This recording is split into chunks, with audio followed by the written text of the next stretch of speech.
Hello and welcome to the Iowa State University Extension and Outreach Winter Webcast Series. My name is Susan DeBleek and I'm the Assistant Coordinator for the Iowa Master Gardener Program. The Growing Together webcast series is offered to you with support by the USDA SNAP-Education program.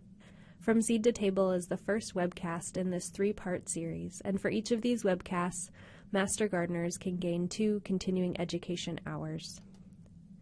In today's presentation, you're going to learn about how to start vegetable seeds and take care of vegetable transplants. You're also going to hear about the Rising Star internship program, and you're going to learn about resources that you can connect to promote local foods in your community. The Starting Seeds presentation is going to be 30 minutes long, followed by the local foods presentation, which is 55 minutes long, and also you're going to be learning about the Rising Star internship program. Materials that we have for you today include a worksheet for you to take notes, and on the top of that worksheet we've got a link to the online evaluation form, so please fill that out to provide us with some feedback. And I want to encourage you to log your continuing education hours. If you are an Iowa Master Gardener, you gain 2 continuing education hours for participating in this webcast. Our first presenter today is Richard Jauron, who's going to be speaking about starting vegetable seeds and taking care of transplants. The presentation is on starting transplants indoors. Starting transplants indoors. The basic objectives of this presentation are to go over basic seed starting supplies, proper sowing of seeds, environmental requirements for seed germination, care of seedlings after germination, possible problems, and transplanting. Before continuing, let's pose a question. When we're growing plants indoors, what are we trying to achieve as far as a high-quality plant? Do we want large, very tall plants or shorter, stockier plants? Discuss this in groups for a few minutes. The answer will be provided at the end of the presentation.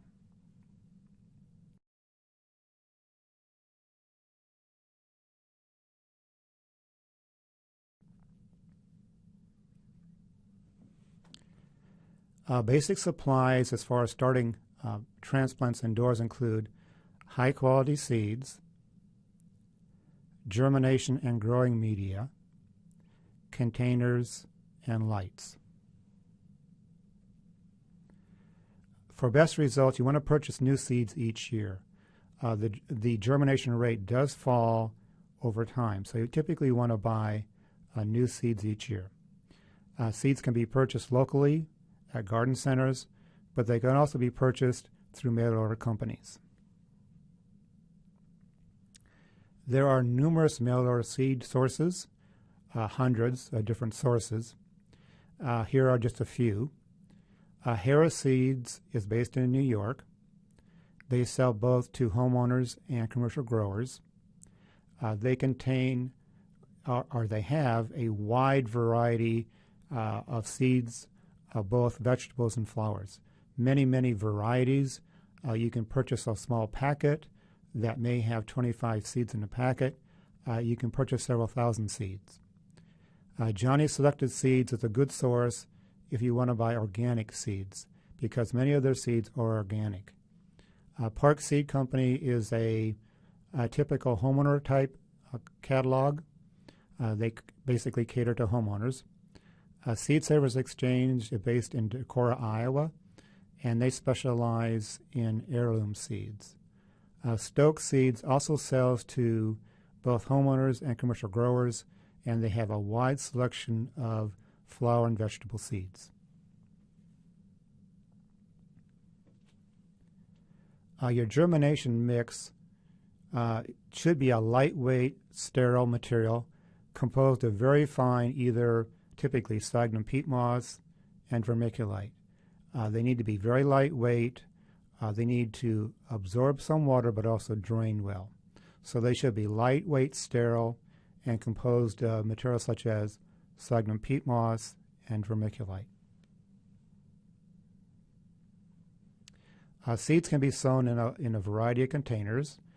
The important thing is that the containers should have drainage holes in their bottom. You do need drainage so that the seeds don't stay too wet. Row germination trays are nice in that they're very easy to sow and label different flowers and vegetables. And once it's time to transplant, you can lift out the entire row and easily divide the seedlings. Standard flats can also be used to start seeds. Standard flats are available with or without holes. Typically, we sow seeds in flats containing holes, and then once we're done, we place them in a flat that doesn't have holes. That way, we don't have any water issues as far as tables and floors and other surfaces. If we have plants that are difficult to transplant, we typically grow these in peat or coir pots. Coir pots are made from coconut fibers. And the important thing with these is that the pot goes in the ground when we put them into the soil or in the garden. The transplant stuff are little transplant stress. The roots actually grow through the actual peat pot or coir pot walls. The important thing as far as planting these later on in the garden is that when we plant these, it's important that the actual pot cannot stick above the ground, because if it does, it tends to act like a wick and dry out the entire soil ball. So if we're using peat or coir pots, it's important when we put these in the ground that the entire pot be buried in the soil. We typically use these on things like squash, cucumbers, muskmelon, and other plants that are difficult to transplant from your typical pots or cell packs. Previously used containers should be washed in soapy water and then disinfected in a household bleach solution. Basically 1 part chlorine bleach, 9 parts water. And this solution should disinfect that previously used container.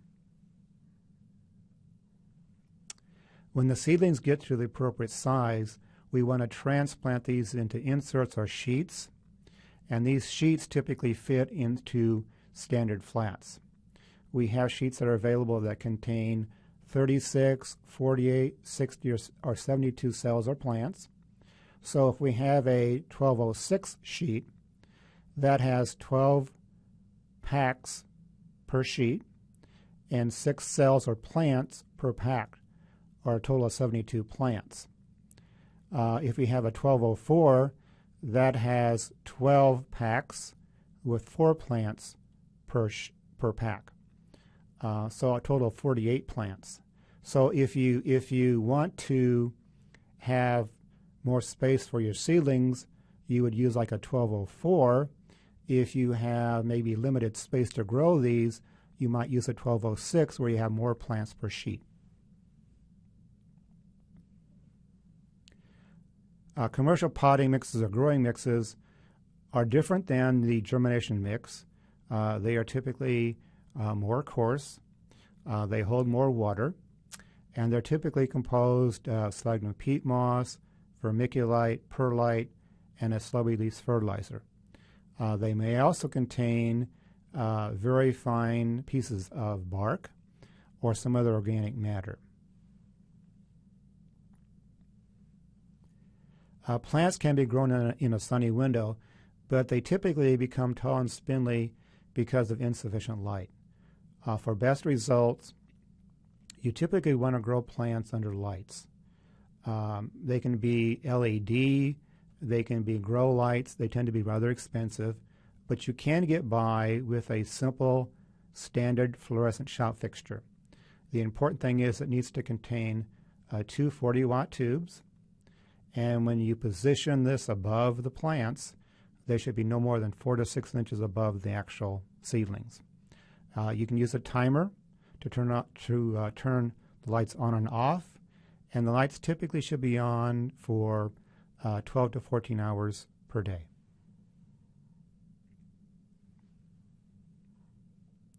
As far as information, as far as cultural information such as lighting, planting depth, medium temperature, You can typically find that on the seed packet and also sometimes on the seed catalog.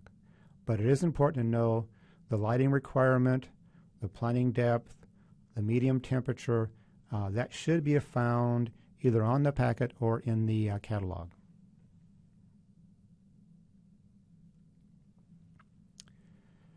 Before sowing the seed, we need to prepare the actual germination mix. And the first thing is to go ahead and open the bag and then pour some water into the bag, and then take your hand or a trowel and thoroughly mix the water into the germination mix. The germination mix oftentimes is rather dry, and if we don't pre-moisten it, it's often very, very difficult to moisten it afterwards once we've sown the seed. So it's important to actually go ahead and moisten that seed prior to actually using it. So go ahead and open the bag, add some water, and then mix that water into the actual germination mix. The next step is to fill the container with 1 to maybe 2 inches of the moistened medium. Then firm the medium lightly with a block of wood or some other flat object, basically to provide a nice uniform flat surface. Moisten the medium again, wait a few minutes, and then sow the seeds.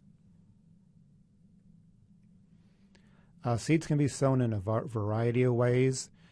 We have a dial seeder on the left where you can take off the plastic top, fill that with seeds, and then that plastic top has various hole sizes in the actual piece, and you select the hole that is slightly bigger than the seed, and then you basically tap it and the seed comes down the actual runway, so to speak.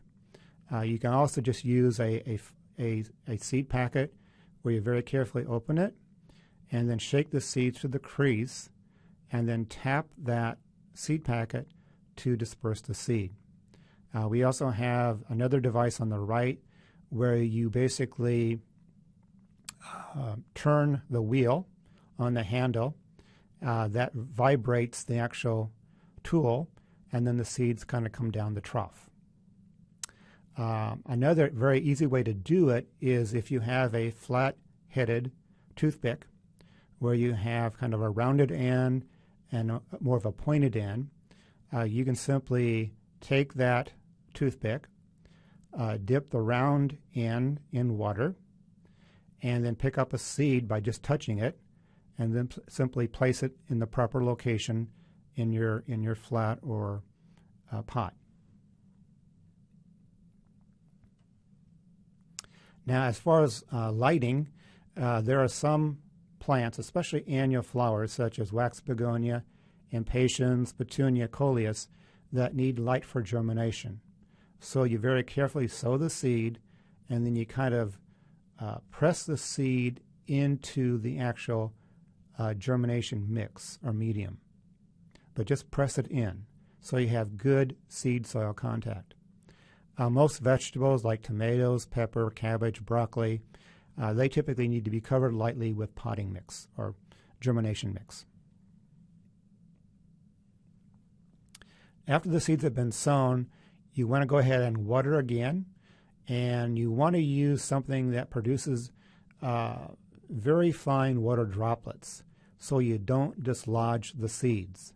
So you can kind of use like a spray bottle or some other bulb sprayer that produces a fairly fine water spray or small droplets. As far as seed germination requirements, make sure they have either darkness or light. They do need uniform moisture levels and favorable medium temperatures. The germination mix can be kept moist by just simply watering on a regular basis. Again, you want to make sure, though, that the droplets are small to prevent dislodging of the seeds. Easier ways to maintain that consistent moisture supply is to simply cover the flats with either clear plastic domes or plastic food wrap. If you use a plastic food wrap, just basically tape it to the container. Once you've done that, set the container in bright light but out of direct sunlight. If you place these covered containers in direct sunlight, the temperatures beneath that may get extremely high, which could actually interfere with germination. So make sure they're not put in direct sunlight, but in bright light. Seeds germinate most quickly, and you get your highest germination rates at specific temperatures. And make sure the plants or the seeds have that. The cool season vegetables like broccoli and cabbage, they prefer temperature as far as 65 to 70 degrees. And that's the actual germination mix temperature, 65 to 70 degrees. Your warm season vegetables like peppers and tomatoes, a little bit higher, around 70 to 75. And the same with certain flowers. Impatiens need a temperature of 75 to 80. Things like pansies, which like cooler temperatures, 65 to 70 degrees. In the home, you can place the flats in a warm location, such as in front of a heat register. That typically works pretty well. You can also use a heating mat, and you simply place your plants on that heating mat, and that keeps the mix quite warm.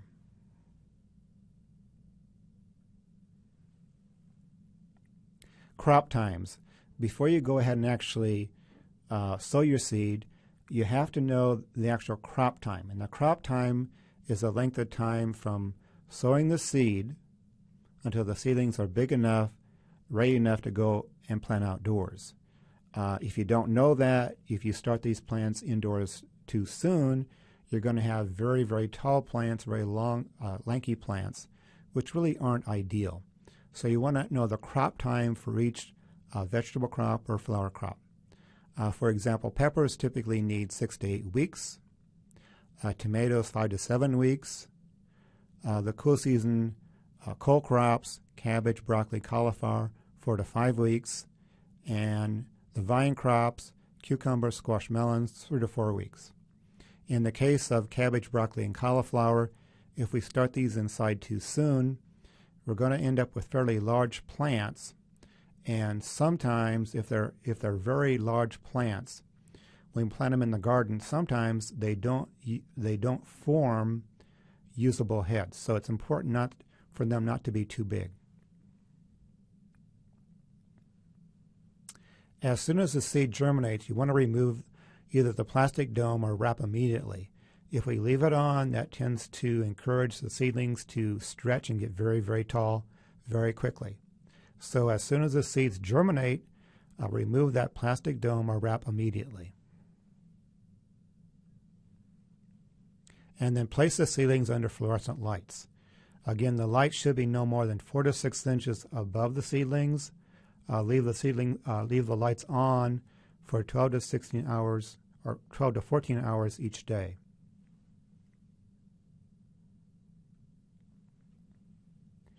After we have germination, we want to slightly lower the temperature. Very warm temperatures will tend to encourage the seedlings to stretch and get very tall. So in the case of cabbage, the germination temperature should be 65 to 70 degrees. The actual growing temperature once they germinate should be 60 to 65. As far as tomatoes, it goes from 70 to 75 down to 65 to 70. So once the actual seeds germinate, you want to place them in a slightly cooler environment. After germination, allow the medium to dry somewhat between each watering. That's critical.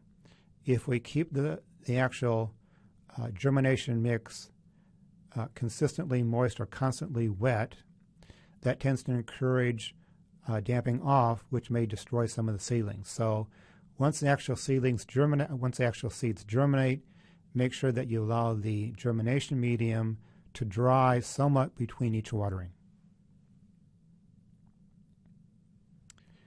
When the seedlings get to a certain point, when they have 2 pairs of true leaves, it's time to go ahead and transplant them into cell packs or inserts.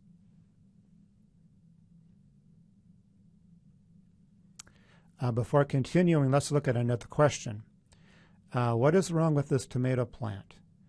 The bottom of the foliage is kind of purplish. There appears to be some type of problem. Discuss this for a few minutes, and the answer will be provided at the end of the presentation.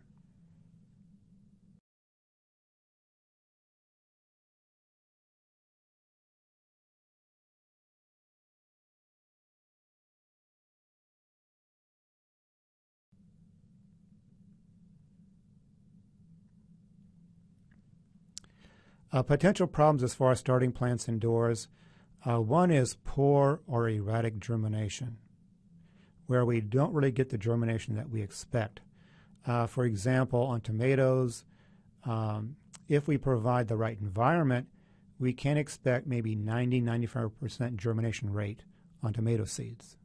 So if we get like 50%, 60%, something wasn't quite right, and we had very poor or erratic germination. Another possible problem would be tall, spindly growth, where the seedlings are very, very tall, very kind of wispy. We could also get collapse and death of the seedlings, and sometimes the seedlings may be kind of an off color, where they're yellow, green, or purple.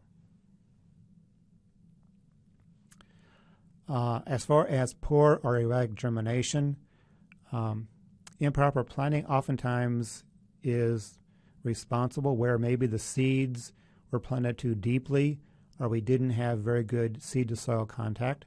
That could be a problem. Oftentimes it's uneven moisture, where maybe it got too dry at some point and the seeds just simply did not germinate very well. Or we had temperatures that were cooler than we really needed, and so some of the seeds germinated, some of the seeds may have actually rotted because they were too cool. Tall, spindly growth, we typically see this where people put plants in their window. Even in direct sun, they simply don't get sufficient sunlight, and they will basically bend. They get very tall, they kind of stretch. So that's very, very common if we put these in a window. Typically that's not enough light.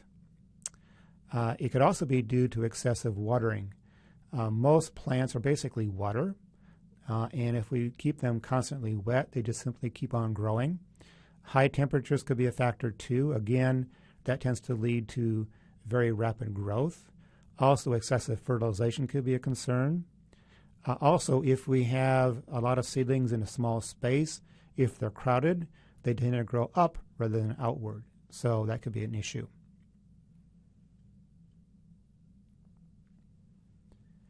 If we have a seedling if we have seeds germinate and then the seedlings very suddenly kind of collapse and die, that's basically due to damping off. And damping off is caused by several different types of fungi. They attack the little seedling. The seedling at the point of attack simply kind of withers up and the seedling dies. And that's typically associated with excessive watering, where the potting mix is kept too wet, or overcrowding. We can also have nutrient deficiencies. If the bottom of the leaf is kind of purplish in color, that is typically a phosphate deficiency. If we have leaves where the tissue near the major veins is dark green, but the other tissue is light green or kind of a yellow-green, that is an iron deficiency. If we have leaves that are kind of a pale yellow-green, that is a nitrogen deficiency.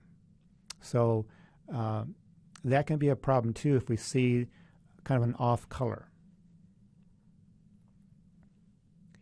Once we have the seedlings and they're ready to go outside, they need to be hardened off.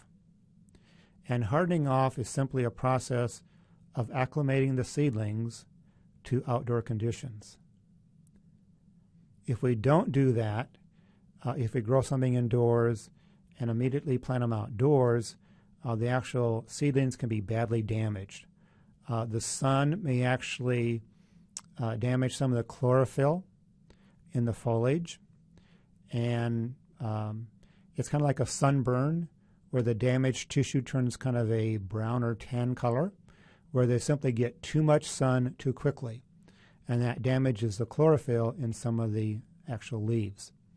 The wind can also be a problem because if they're grown inside, they tend to be very, very succulent, and strong winds can tear or tatter the actual seedlings. So typically we need to harden off the seedlings before we plant them. As far as hardening off, typically what we do, if we can, is we place them outdoors in a sheltered, shady location. That can be the north side of a building. That can be underneath a tree, but it should be a shady, sheltered location. And then over time, we gradually expose the plants or the seedlings to longer periods of direct sun. So it might be, for example, an hour or two one day, maybe the next day 2 or 3 hours, but over time, giving the plants more and more direct sunlight. After 6 or 7 days, the seedlings should be properly hardened. In this photograph, the actual seedlings are on the north side of a building.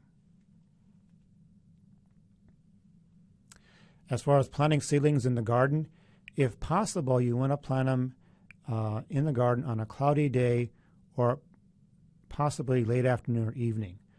Not at midday with the bright sun and high temperatures. That can be stressful. So you want to do it on a less stressful time, either in the late afternoon or evening or on a cloudy day. As far as removing the seedlings from the containers, if you're using a cell pack, just very gently kind of squeeze the bottom of each cell, and that should kind of push out the seedling. If they're in a pot, just turn the pot on the side and then tap the bottom, and it should kind of fall out. But carefully remove the actual plant from the container. As far as planting depth, for the most part, we want to plant the seedlings at the same depth they're growing in the container. There's one big exception. If we have tomatoes and we have a very tall tomato plant, we can plant those quite deep because they will root all along that buried stem.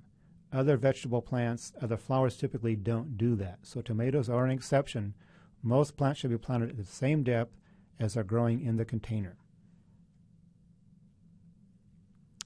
After transplanting, water thoroughly, and you probably have to water maybe once a day, maybe for 2 or 3 days, and then gradually lessen the frequency. So maybe every day for 2 or 3 days, maybe skip a day or two, then water, maybe skip 3 or 4 days, and eventually they should be fine on their own.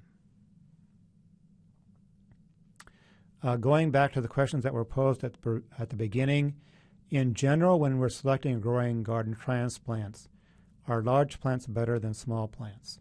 Basically, what we're trying to produce are short, stocky plants because they're basically better able to acclimate to the outdoors and they establish much more quickly. So we're looking for short, stocky plants. We want to avoid tall, lanky plants. What is wrong with the tomato plant and the seedling? Basically, it's a phosphate deficiency. If you notice some type of deficiency, what you may want to do is go ahead and use a water-soluble fertilizer, add a little bit of that to your water, and then basically water with that solution maybe once or twice and see if that improves the situation. As far as references, there are a number of references that you may want to look at. For example, there is an Iowa State publication, PM 874, Starting Garden Transplants at Home. That's a good reference. You can also find some information on the ISU Consumer Horticulture website. And there's also a very good book. It's the Ball Culture Guide, the Encyclopedia of Seed Germination. That book is currently out of print, but if you can find an old copy, it's a very, very good book. Thank you, Richard. Now we're going to learn more from Iowa State University Extension and Outreach's Caitlin Szymanski about the Local Foods Program. And we're also going to learn about the Rising Star Internship.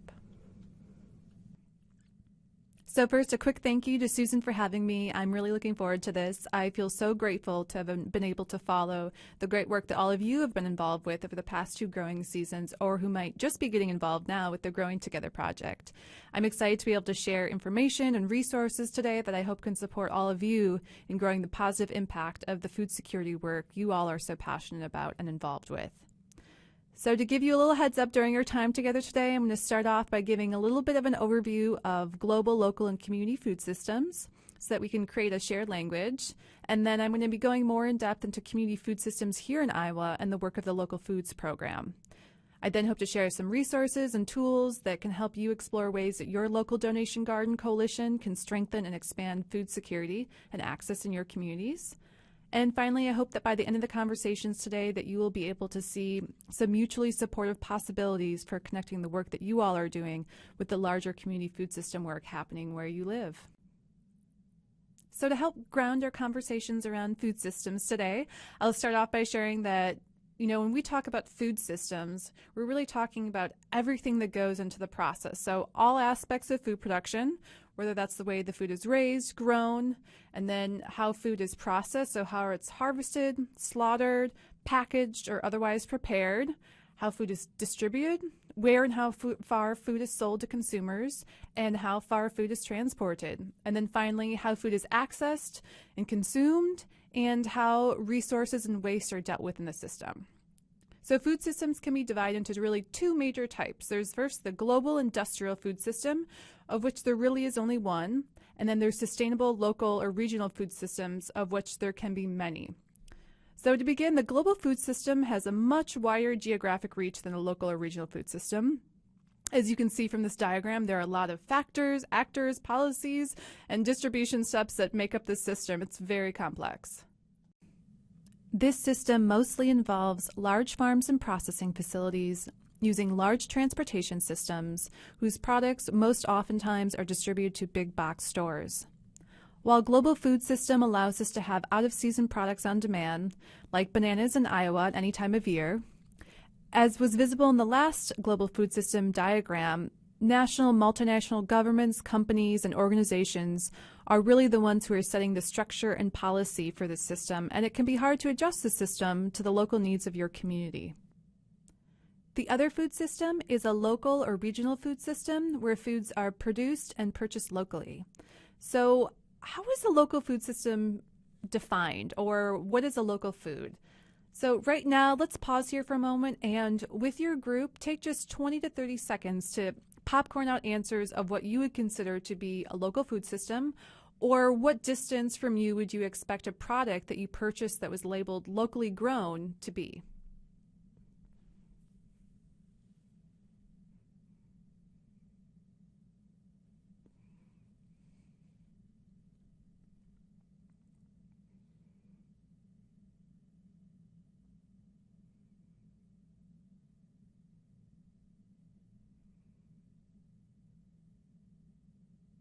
All right, well, right off the bat, I want you to know that most of the ideas that you probably shared are correct. So there really is no one defined definition of what a local food system or local product is. For example, according to the USDA, a product can be marked as locally or regionally produced if its endpoint or consumer purchase is within 400 miles from its origin or within state boundaries. However, most retailers, restaurants, local food services often define local to be on a smaller scale, so within 50, 100, or 150 miles. And a lot of times in Iowa, we're unique where we have a lot of cities that are on state border boundaries, and so Dubuque, Quad Cities, Council Bluffs, and so defining it necessarily by state boundaries might not be that helpful, and they might choose to use more of a mileage marker. So oftentimes you just need to ask to find out what especially consumers are considering to be a local product. In contrast to the global food system, local food systems involve mostly small farms, a short traveling distance to an identified endpoint, and usually only passes through 2 or less intermediaries such as a retailer or a food hub aggregator before reaching the consumer.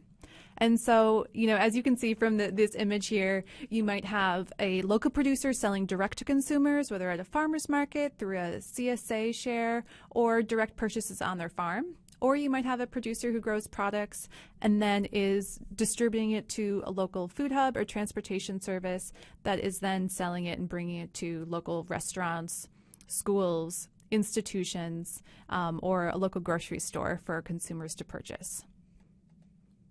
And oftentimes when I hear people talk about local foods, especially here in Iowa, usually the first thing that comes to mind is produce, but we grow a diversity of products here, really. Everything from local meat, dairy, honey, grains, flowers, nuts, and of course a myriad of locally value-added products such as cider, wine, sauces, salsa, ice cream, even teas, the list goes on. And so we have a great diversity of products produced in Iowa, and we have the potential to produce so much more. So it's really exciting that communities in Iowa and across the U.S. are deciding to invest in developing local food systems because research and evaluation over the last several decades really have shown strong benefits to communities with local food systems. Some of the most common benefits that you'll often hear people cite are increased access to local jobs and economic development, promotion of health, whether it's related to individuals, the overall community, or the natural environment. Also, it provides great opportunities for beginning farmers, unlike, say, conventional systems where you might need thousands of acres and a lot of initial infrastructure to really have a viable, financially viable farm business. With local food systems, with only 4 to 6 acres, say, you can have a really successful farm business growing produce or having a diversified operation. And part of the reason for that is that in an industrial food system, less than 15 cents on a dollar spent on food goes back to a farmer. But when you buy direct from a farmer, say at a farmer's market or stand, close to 78 cents goes back directly to the farmer. And then on top of that, if that farmer uses local transportation services, local processing companies, or local grocery stores to sell their products, there's an additional economic benefit to the community in creating revenue and jobs for these other types of local food infrastructures.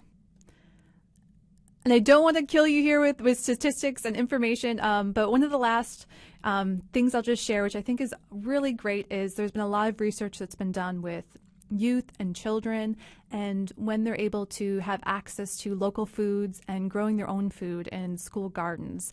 And, when a school is able to offer local food, 33.1% of students are more likely to eat fruits and vegetables. Also, it can triple the amount of fruit and vegetable consumption when students participate in hands-on food-based activities in the garden.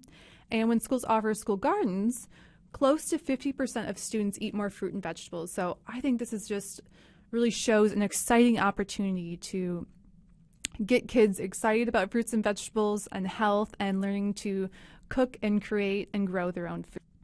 Okay, so here's a trivia question. What percentage of the food that Iowans consume do you think is actually produced here in Iowa? So really quickly, again, just take 10 to 20 seconds, popcorn out some answers in your group, and guess what you think the percentage might be.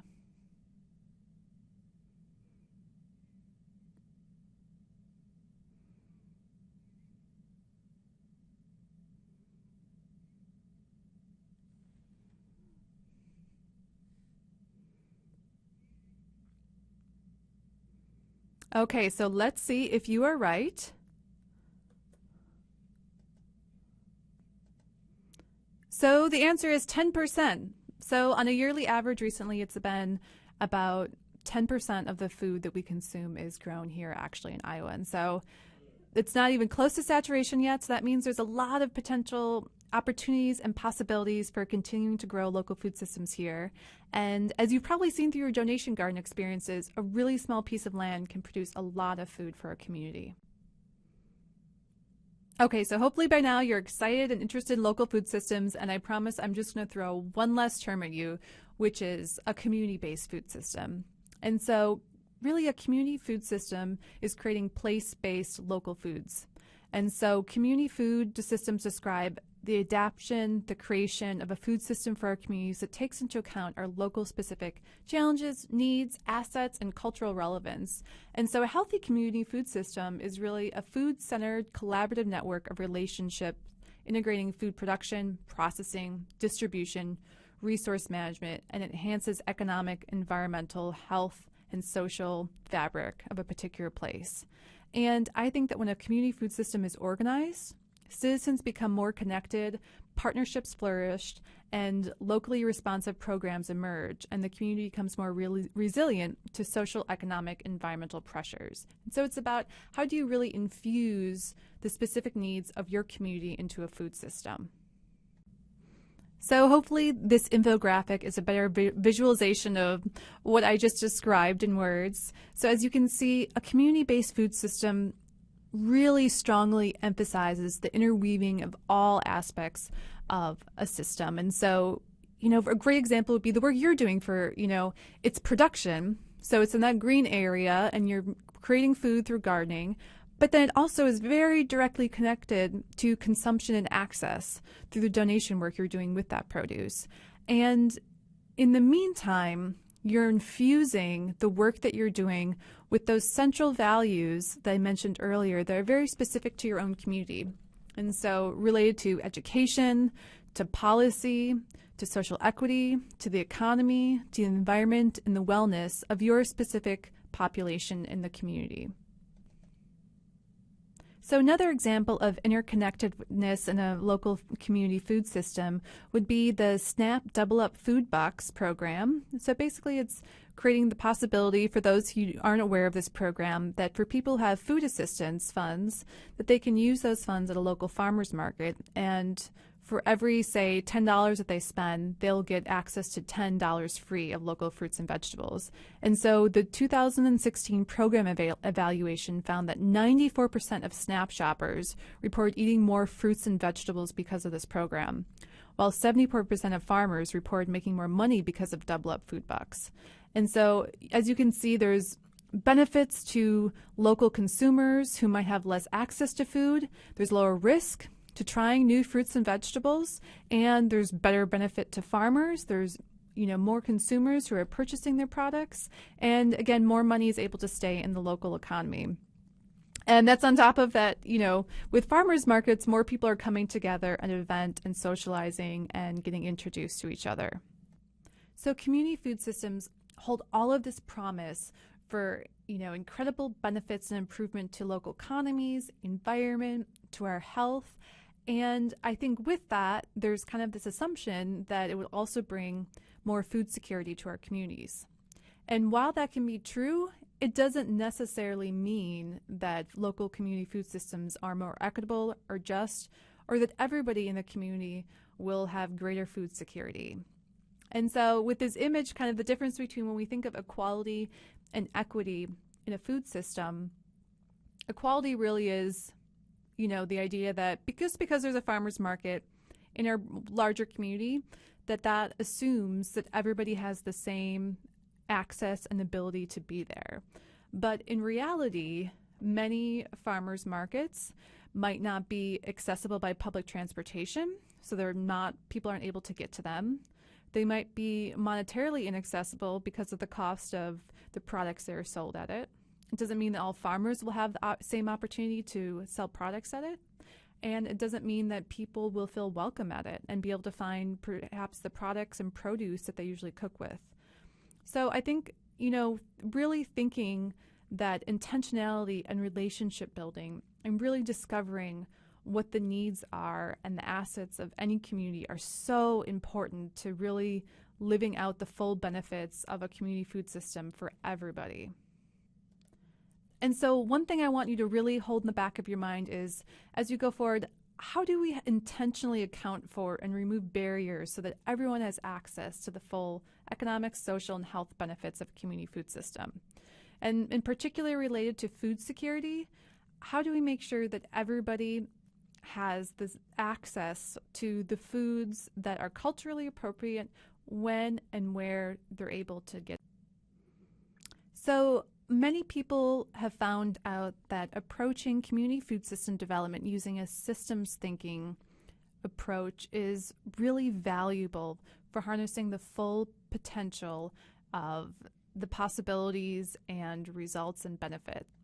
And so as you can see from this image, really a systems thinking approach is looking at complicated issues and understanding them as interrelated parts of a greater whole. And so looking at, remember again, that flower image of what a community food system is, that this is all interconnected, and realizing something that happens in production might affect what happens in resource sharing. And so it's really the idea of how do we bring people together? How do we better communicate in our communities and plan? And so instead of everybody doing their own little piece, maybe there's a way for us to really look at the whole system and see, are there better ways that we can work together to not replicate issues?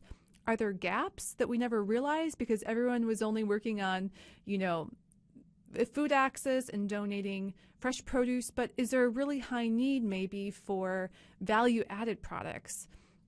And thinking about there might be, an elderly population who really hard for them to consume rough fruits and vegetables. And so maybe realizing there's a local processor that might be willing to donate different types of canned and cooked foods to local shelters and to local assisted living facilities.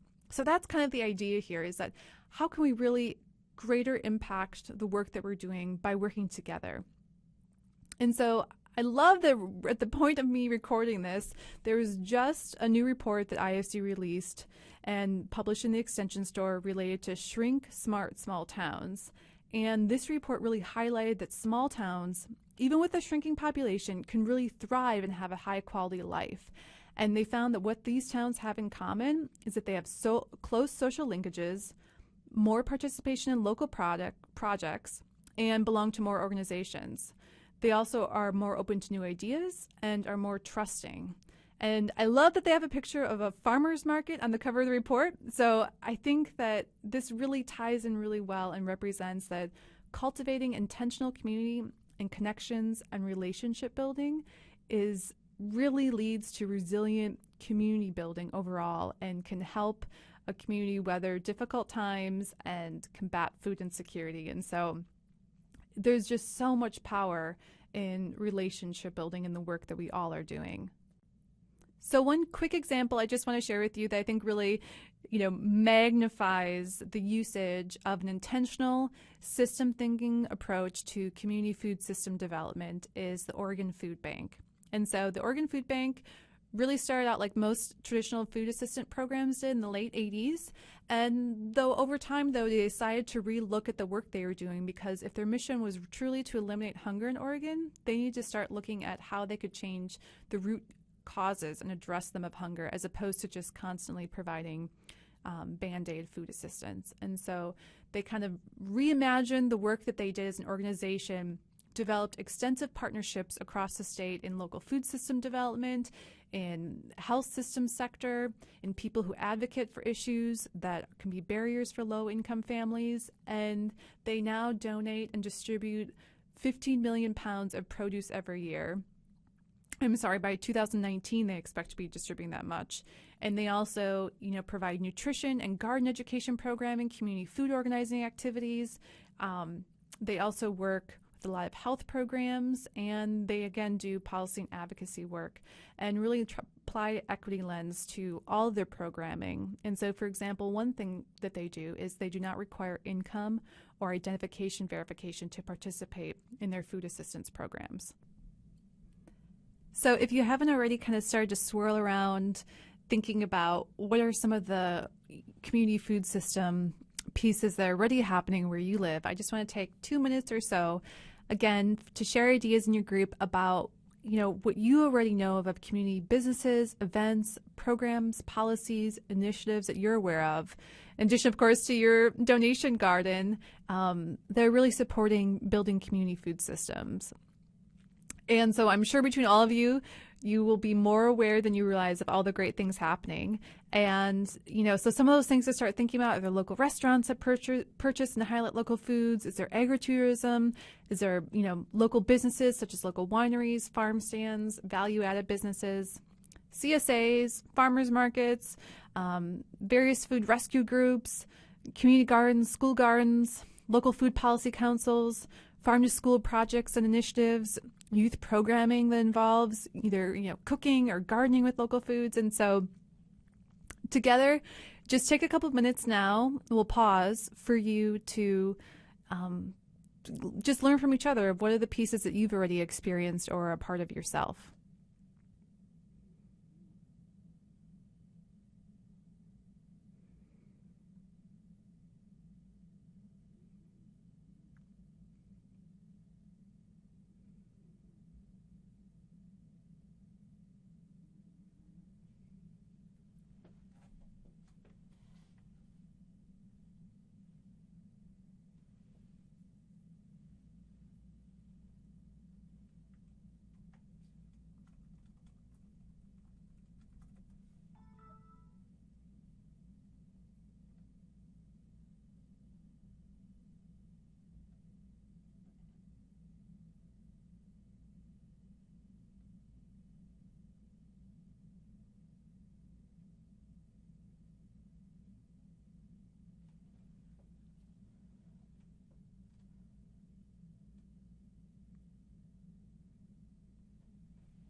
Okay, so bringing us all back together.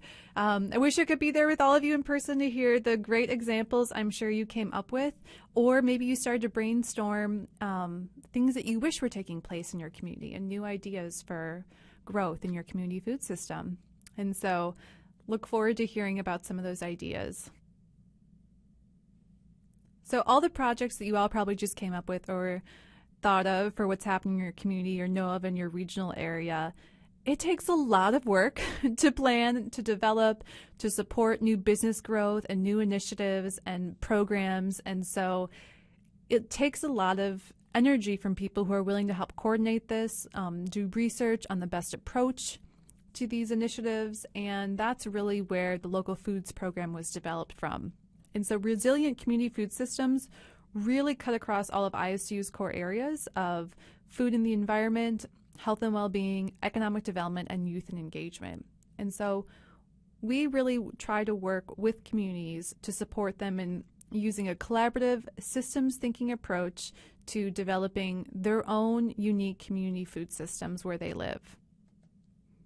I have a great group of colleagues that I work with that share a diverse set of expertises and knowledge and are just so enthusiastic about providing resources and information and hands-on support when they can. As a program, there are several key focus areas to the work that we do, which have been identified as what the biggest needs are and barriers for community food system development, and what we at ISU Extension Outreach might be uniquely positioned to support. And so one of them, the first one, is beginning farmer and farm business support. As you can imagine, farmers and producers are integral to a thriving community food system. And so based on needs that need to be addressed, we create different resources. One of them is a beginning farmer's guide. And another example is supporting training and incubator farm development. And so this is basically the idea of kind of scaling up a community garden area where you might have larger plots that allow individuals to have access to land, education, infrastructure, and mentorship opportunities, and so to eliminate some of those biggest barriers that beginning farmers face while making it possible for them to explore a career in agriculture with little financial risk or upfront capital investment. So they're able to build their capacity, develop a farm business, play around, take risks, learn from their mistakes, and in the meantime still make some income and contribute to the local food system. And so there's several examples around the state of this taking place. Several counties are using land that's not being utilized right now and turning them into incubator farms. There's also the prison production garden that I'm involved with at the women's facility here in Iowa. Also, our program has been involved with the Cincinnati Mounds Collaborative Farm Development and the LSI Global Greens Incubator Farm targeting refugee communities. Another area that we look at is providing farm finance and business planning support, and also supporting peer-to-peer learning and relationship building. Another core area of our work is the broad term of community development. And so basically, this is just, the work that we do that really focuses on building a community's capacity to develop the food system projects that they really find and have identified that they need in their local community. And so with that in mind, we try to offer support for resources for consumers and community coalitions. We provide professional development opportunities for people who are working to build community food systems, and some of that might be support with capacity building and facilitation for when you get a coalition together. We also work on food security issues and food equity and justice training and resources. And then another huge part of our community development support is a program that one of our colleagues does that's called the Community Food Systems Program. It's now a fee-for-service program that really helps communities come together to plan and prioritize the community food systems development that they're interested in. And so this is really providing that structure and professional facilitation for your community to bring everybody together around the table and have some direction and momentum to make the changes that you're interested in happening in a time frame where it might take a lot longer if you're individually connecting to people on your own. And so there's been a lot of great projects and successes that have come out of the work that's happened in several communities across the state. Another core area that we work in is economic development, and realizing that a lot of these food businesses and food system processes are being developed now for the first time. Maybe they existed 50 years ago, but there's no longer local processing facilities or aggregators in our market. And so realizing that a lot of new businesses are vulnerable to success. So with that in mind, we do a lot of publications, resources and support, financial literacy for producers, food business development, Food Hub and other aggregators for local foods, shared use kitchens, planning toolkit, food safety for producers, support for people who want to enter in connecting them to resources if they want to start their own home business or get into a cottage food industry. And do this a lot of times also for and through peer support networks. And so finally, our work supports facilitation and evaluation. So realizing that not everybody has the desire, the ability, the time to support bringing people together and planning and coordinating meetings, that's something that our group realized that we could provide skills in that area. And so we help bring people together for a regional food system working group that is really a collaborative effort that's led by different coalitions around the state, and they meet quarterly. And there's also the Food Hub Managers Working Group, which again is an opportunity for Food Hub managers from across the state to come together, troubleshoot, share experiences and knowledge, and so that everyone's able to succeed. And so again, that goes back to the core area of really with food system development, building relationships, opportunities for collaboration is really key to success for everybody. And then we also support evaluation, realizing that improvements, efficiencies, and making sure that you're really producing the outcomes that you set out to do with your projects are happening. And so we provide needs assessment assessments as well as outreach and publications for evaluation assistance. And we also offer an evaluation database, fact sheets, and then again, one-on-one technical assistance. The Local Foods Program, of course, is just one resource that's supporting this work across the state. And oftentimes the work that we do is really to support the people that are working tirelessly on the ground in their communities to push this work forward. A lot of times these folks are individuals called local food coordinators or practitioners. And many of you might be familiar with this word. A lot of them have positions out of Iowa State University Extension Outreach County offices. And many of them actually share part of their position involves supporting Master Gardener coordination too. So definitely a resource that you should get to know. Also, several of them work in RC&D or Resource Conservation District organizations across the state. And there's also different county councils that have decided to create and make local food coordinator positions, as well as other nonprofit organizations that exist who really want to advance this work forward. So these are really people who work full-time to develop local food systems in their regions and bringing participants together. They increase community awareness, capacity building, and education, and obviously promotion and awareness for the work that's happening. And they also oftentimes use a systems thinking approach. And so they're always connecting and collaborating and thinking of gaps. And so for all of you, this is a really great resource, connecting with your local food coordinator going forward, because they might help you understand or kind of get familiar with all the great community food system projects that are taking place that you might not already be aware of. And I also just want to recognize that although local food coordinators are a huge asset to community food system development and are most of the time in positions that have been created in the last 5 to 10 years, there have also been farmers and community members who have been tirelessly working to cultivate community food systems for decades in Iowa. And I just want to honor them and their work and the work that they've done. So really, champions of this work can be found in a very formal way within local food coordinator positions, but then also in somebody who works at a local elementary school who's passionate, or somebody who's a master gardener who is interested in really connecting the work they do with the larger community food system. And so I just feel very grateful that in Iowa there are so many people that are championing the work to create healthier and vibrant communities for all of us.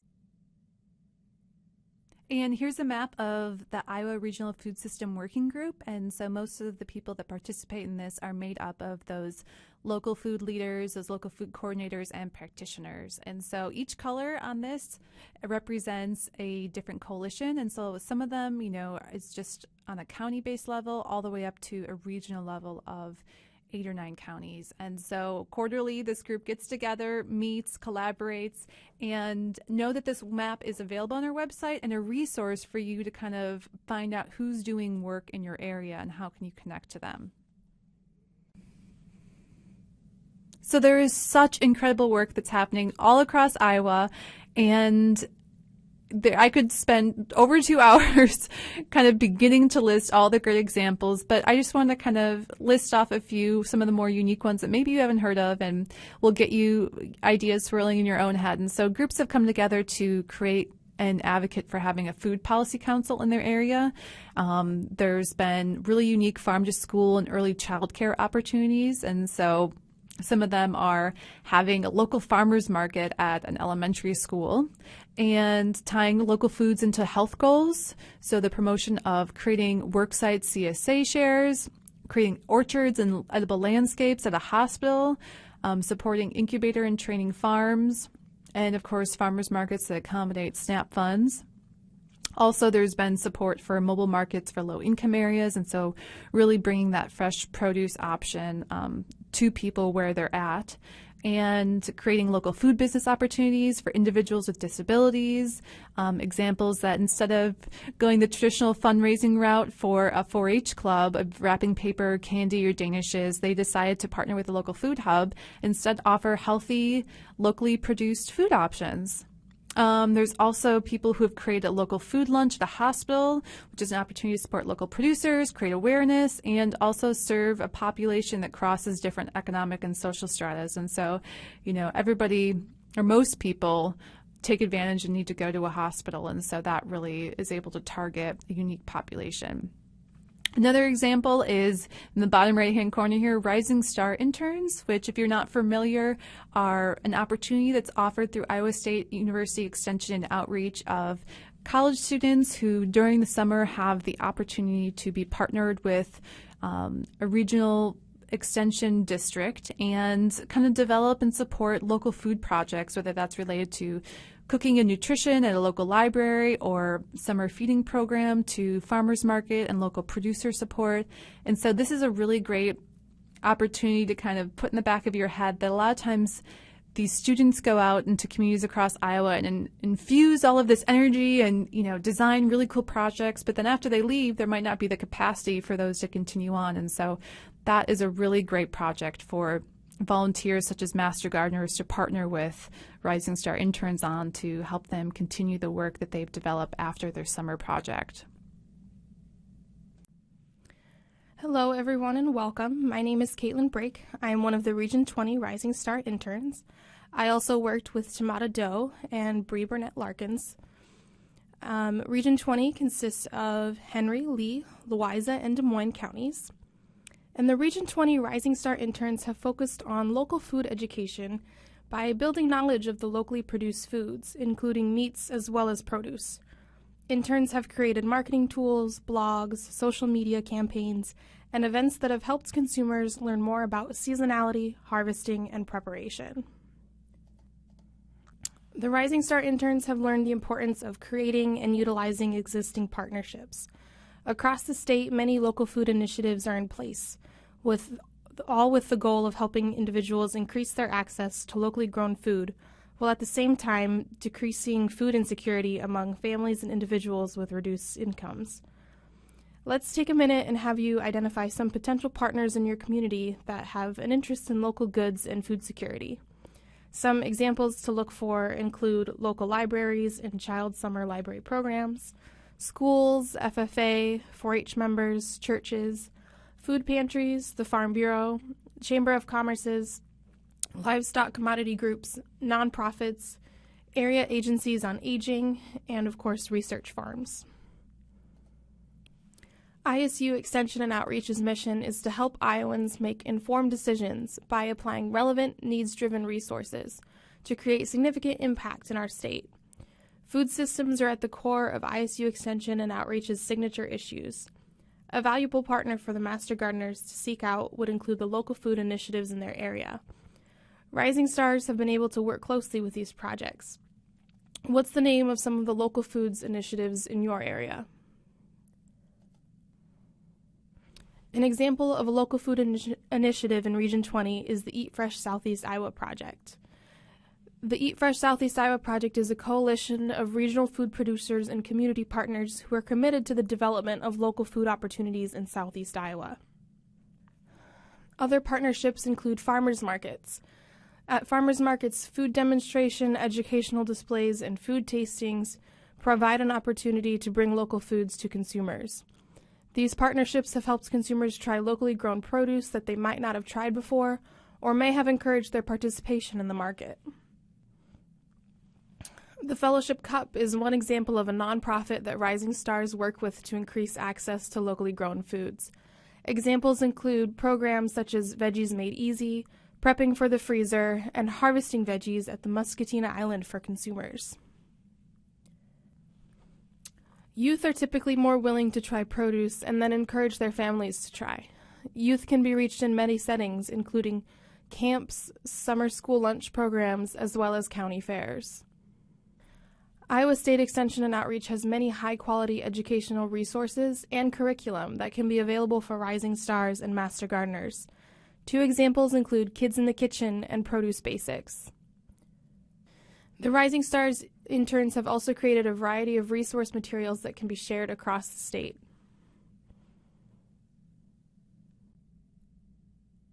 So I've just thrown a lot at you about from different types of food systems that exist to the benefits of local and community food systems to the work that I do with the local foods program, and also touching on some of the great work and examples that are already happening around the state of Iowa. So I imagine for some of you it could feel really overwhelming to see what tangible steps and small steps really that you might be able to take right now to get more involved with your community food system. And so I just want to take a little bit of time to wrap up and highlight for you some of the resources that are available and also some of the steps that you could take. One of the first things I want to highlight is really just taking the time to learn and connect more about the food insecure population in your area. And a specific resource I'd recommend in this area is the National Equity Atlas, which is a website that you can go to learn more about the challenges and systemic inequities that food insecure families and individuals in Iowa may face in your community. If you go to the website, it will look like something like this at the top, and you'll be able to explore different types of indicators and populations and how they interact to experience everything from wage disparities to homeownership, unemployment, and overweight and obese and other health factors. And so, for example, one of the things I pulled up was in 2014, 5% of white households did not have access to a car, while close to 20% of black households did not have access to a car.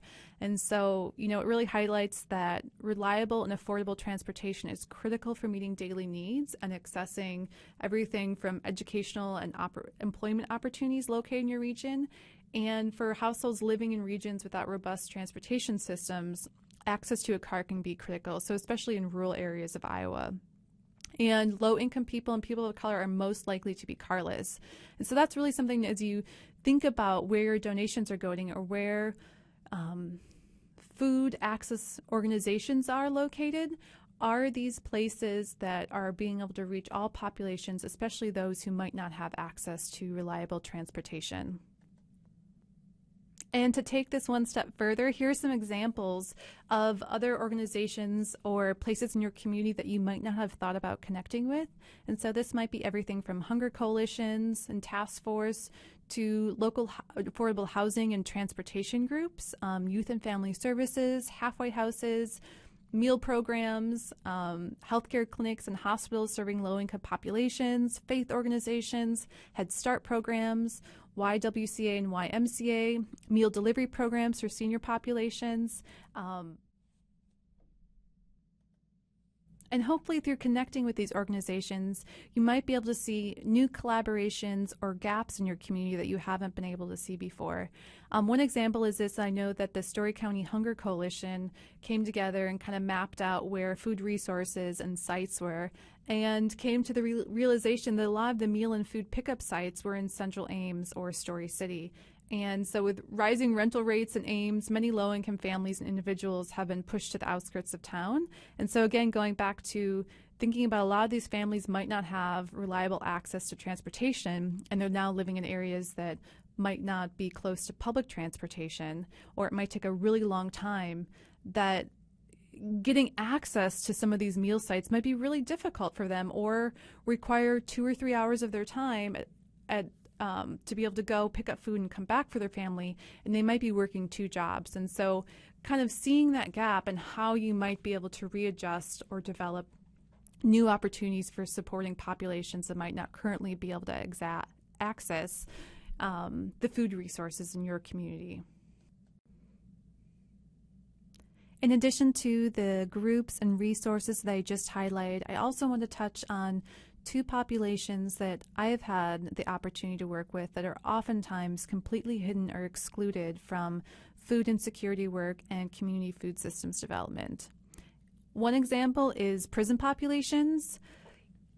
On a local level, for us, faculty and ISU extension professionals are actively involved with communities in every county in Iowa, but a prison population is oftentimes overlooked, and this is true of many communities.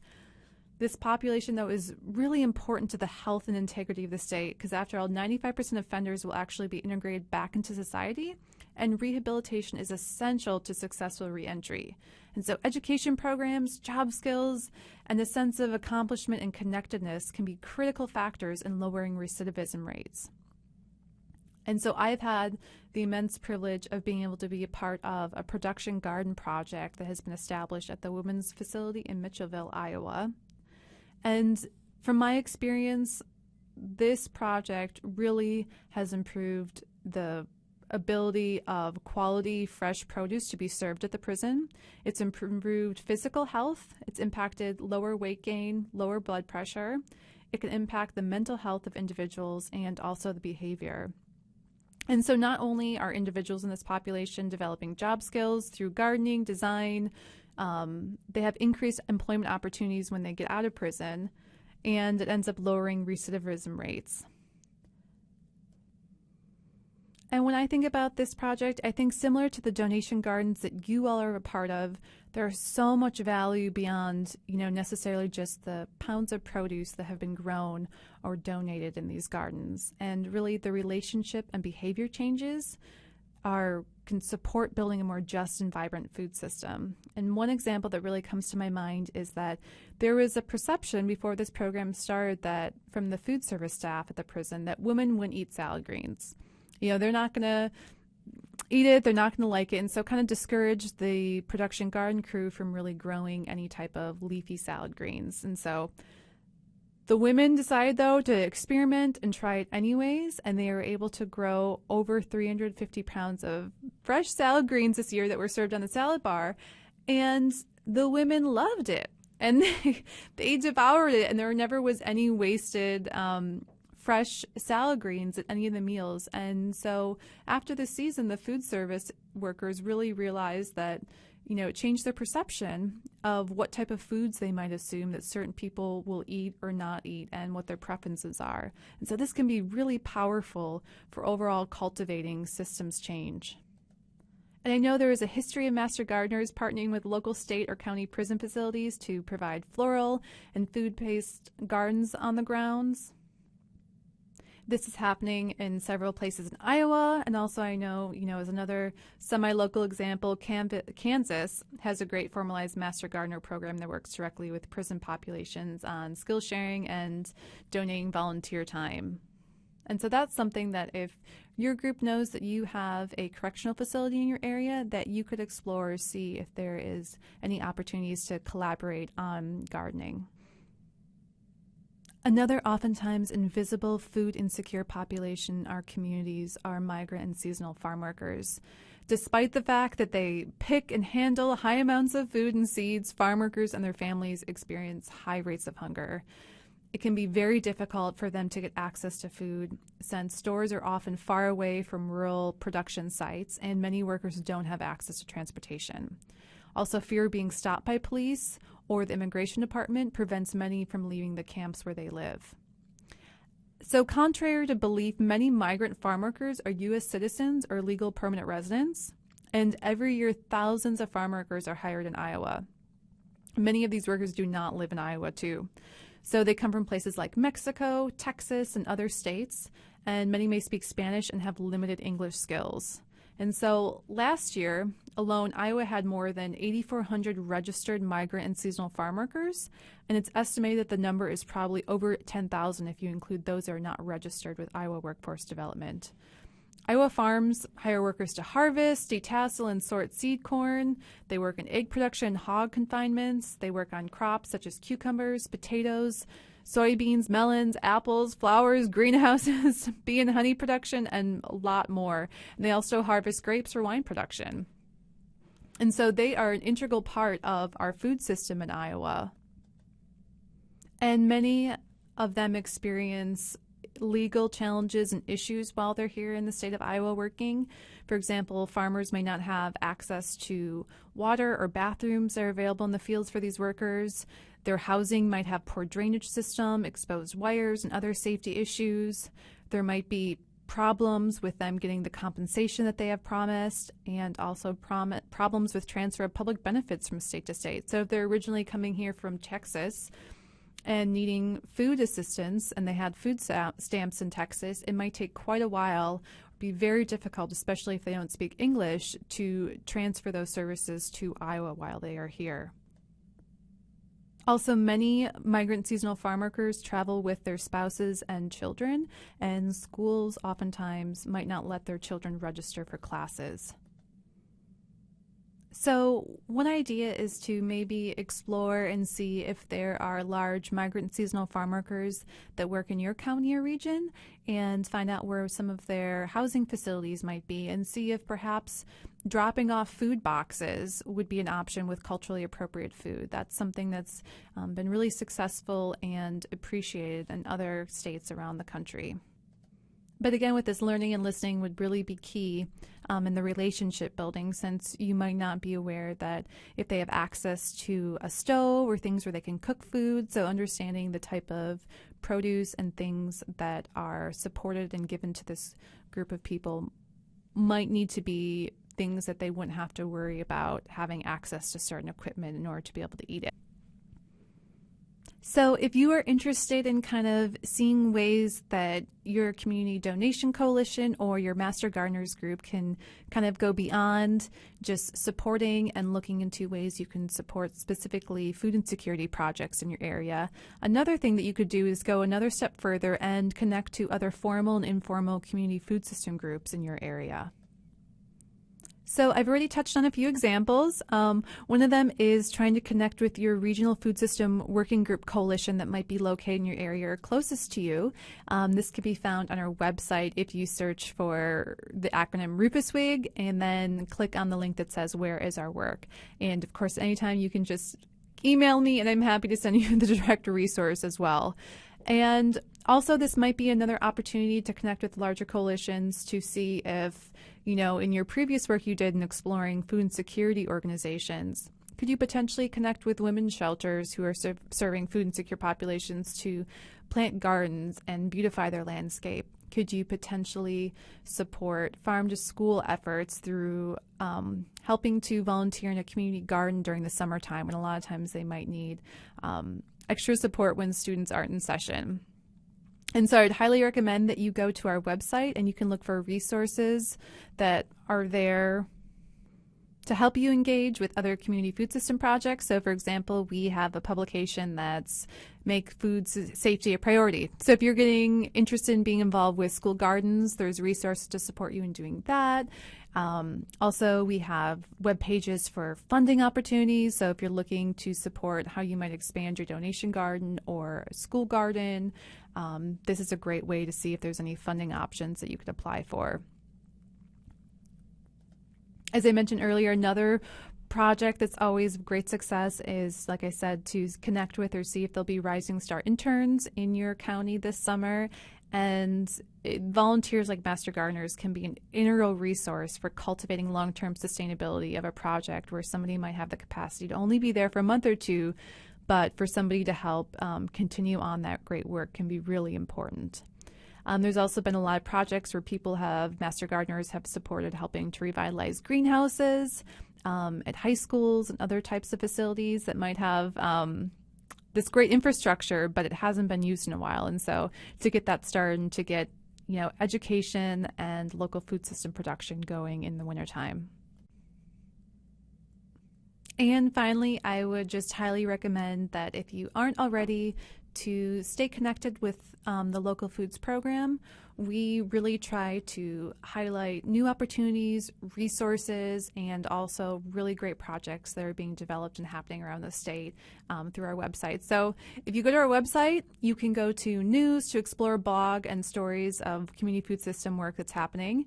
You also can see events that perhaps you want to go to, like if you're interested in attending a regional food system working group meeting. And then you also can sign up for our monthly e-newsletter, which comes out and again shares stories, resources, tips, funding opportunities, events. And so this is a really great way to get a quick email in your inbox once a month and to just double check and help spark maybe ideas and connections to resources that you might not otherwise be aware of. I really hope you've been able to take away something that will be able to support you in the great work that you're doing in your community, whether that's one new resource, tool, or idea for a conversation that you're interested in exploring.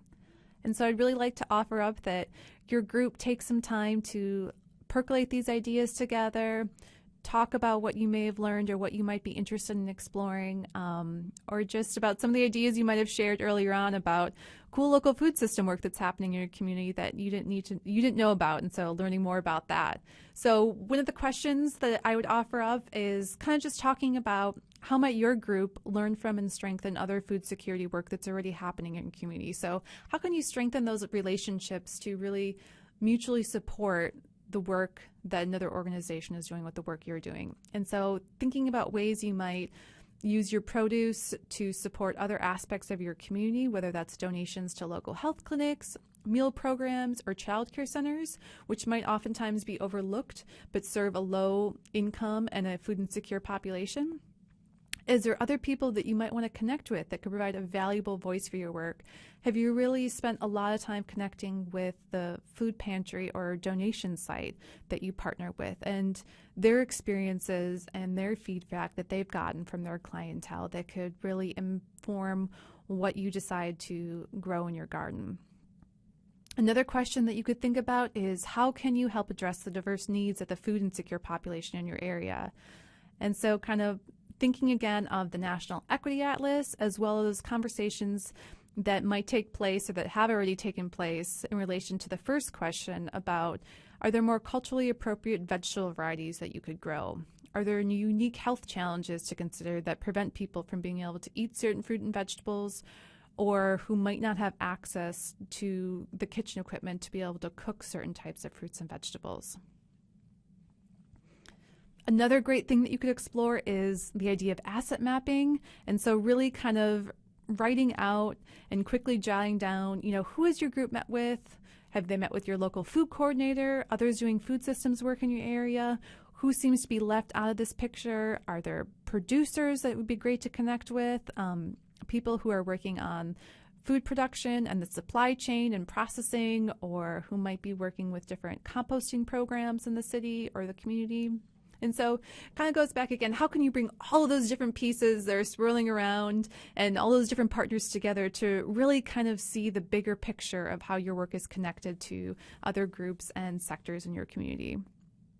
And then finally, what might be your group's next steps in trying to strengthen larger food insecurity and community food system work happening in your community? And so I would really encourage you to, based on your other three and your other conversations, really think about what might be one tangible step that you could take. There's probably a lot of great ideas that have been shared and thrown around, but what might be one way that at least after this meeting you might actually act on and be able to come back together and see where that goes? And if nothing else, I hope that you've taken away that the work that you're doing with these donation gardens is really an incredible and integral part to building sustainable and equitable community food systems where you live. It's such important work, and oftentimes, like I said earlier, beyond the pounds of produce that you donate, these types of projects can really help cultivate new relationships and form new partnerships. And so I hope you're really excited about going into this next season and the work that you all will be a part of. Thank you so much again for sharing your time with me today. Again, I hope that there was just even one thing that you were able to pull out that will inspire you or improve and expand the work that you all are passionate about. Again, please don't hesitate to email me and contact me at any time, or anyone who's a part of the Local Foods program. We really are passionate and excited about supporting you in the work that you're doing. And also feel free, there's our website, and you can follow us on Facebook if you want to, again, kind of stay more up to date to the great work that is happening all around the state of Iowa. So thank you.